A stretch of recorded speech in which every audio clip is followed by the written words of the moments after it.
Well, good morning, USASBE Nation. Well, and abroad, this is being streamlined everywhere. Welcome to the game plan, which is USASBE 2022's Pioneer and Persevere live stream to talk about and to prepare for the conference coming up in Raleigh, North Carolina, January 5th through the 9th, 2022. We've got a lot of fun and exciting information to share today, but the most important thing, and I'm going to share my screen here, is that our conference submission deadline was last Sunday, and we've had an opportunity now to look at the numbers and look at the, it's always like we bite our nails trying to make sure that we get a lot of great submissions in, and it's always waiting until the last minute. No harm, no foul. That is just what happens every year. People wait until the last minute to submit their abstracts, to submit their conference proposals and their panel workshops. And USASBE Nation did it. We showed up for the conference this year, so to speak. So with submissions, we've got three main track categories. We've got research tracks, we've got teaching tracks, and we've got programming tracks. And our research tracks increased. We had quite a few last year. We increased by 73% this year over last year. And the programming tracks were huge as well. Those increased 180% last year. And that's for innovative programming and impactful programming. And what that tells me, and I don't know, Brittany, it might tell the same thing to you as well, is that people really have been pioneering and persevering through the pandemic and have learned a lot of things that they would like to share. And so that's one of the things that I'm so excited about hearing and seeing at USASBE 2022.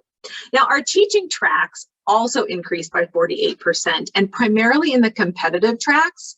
Again, I think that's because people have been innovating and trying new things and are ready to kind of bring those out and get some additional feedback and peer review on those concepts.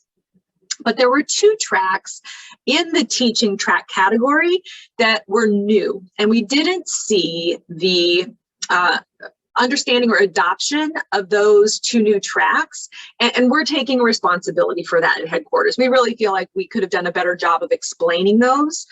So what we're actually doing is for just those two tracks, and those two tracks are the flipped classroom exercises and the reflection studio. For those two tracks, we're actually extending the deadline until October 31st. And what we're going to do just in extending those is not just extend it, but we're also going to bring the track chairs together, and we're going to have like a town hall meeting that we're going to record and share out with everybody.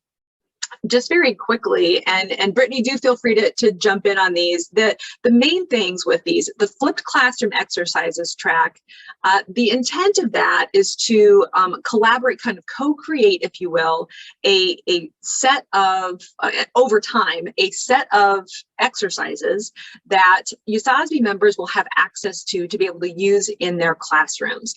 And so it's maybe a short video that they can share, that you can use within your class, but ahead of your class, and then an in-class exercise to be able to support that. So it's really flipping the exposure of the idea to something that you can share ahead of time, and then having a class room exercise that supports that. Now, one of the questions that we've gotten about that is, you know, who owns that? And it is a shared thing, right? If you're going to share it with us as a peer-reviewed process, it's yours, but we want to be able to use it with our members. So you're really sharing it among the USASBE membership, but you can always use that exercise another place, another time. So that's one thing I wanted to talk about. The other one is the reflection exercises.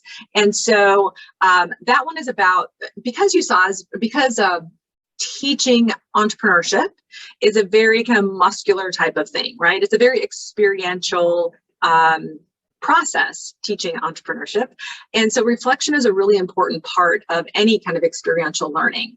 And so looking at that particular exercise, we're going to have Gustav and Agnieszka really talk about what they're looking for as track chairs with that particular track. So we're going to explain both of those in more detail and bring the track chairs in to explain what they're looking for and how you can participate in USASBE 2022 within those 2 tracks. Okay, I'm going to stop sharing that. Brittani, you've been working with track chairs all this week. So what is your, how energetic are they? How happy are they? How are reviews going to be started? What are your updates on the review process? Yeah, so as Julie said, I have been working with the track chairs all week long. They are so excited to see all of the submissions. In fact, some of them were like, when assigning reviewers, they're like, man, I just want to spend all my time reading all of these submissions myself to kind of like, because they're excited about the topics that are being proposed. So we're so excited to get those started.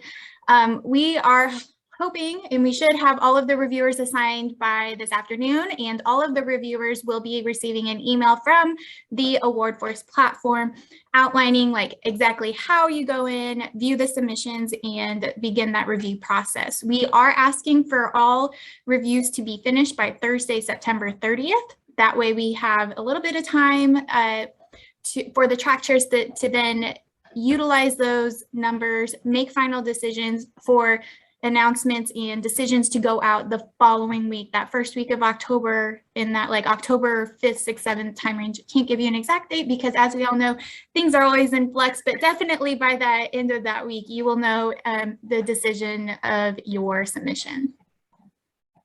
Fantastic. And I really appreciate it. I've got to give a shout out to Brittani for coordinating and organizing all of the communications with the track chairs, making it as easy as possible for them to, I mean, they're busy too, but making it as easy as possible for them to go through this process, get reviewers assigned, etc. But also big shout out to everybody who's going to be a reviewer, because that's really how this all works. Like, none of this works without reviewers putting in their, setting aside the time to really put forward an effort to giving not just the numerical reviews, but also any feedback and anything like that has to do with the review process. So big shout out in advance to the reviewers. Okay, now we also had a meeting to plan with the on-site event coordinator and our committee and commission, our conference commission chair. Actually just this morning. So we were talking through some of the fun stuff that's happening for the opening reception, the VIP reception, sponsor organization and everything. So all of those plans are wrapping up. They're coming together really nicely, and we'll be able to share those out over the next couple of weeks. So I'm excited that it's really all happening, and it looks like a fantastic opportunity to again bring everybody together in person and via hybrid. So Brittani, anything else that you want to share for today? I just want to say thank you. Thank you for everybody for showing up, submitting your submissions to the conference. This content is amazing. I'm so excited to see what USASBE 2022 will be in Raleigh, North Carolina, or virtually. And thank you to everyone who is reviewing. As you know, when you submitted, you checked that little checkbox that said that since you're submitting, you agree to review. We are doing our best to make sure that you will not have more than 3 submissions if the max is 3. So I will be in touch soon. And if you have any questions, always feel free to reach out to me or Julie at any time. We're always happy to help. So thank you. Have a fantastic Friday. Bye, everybody.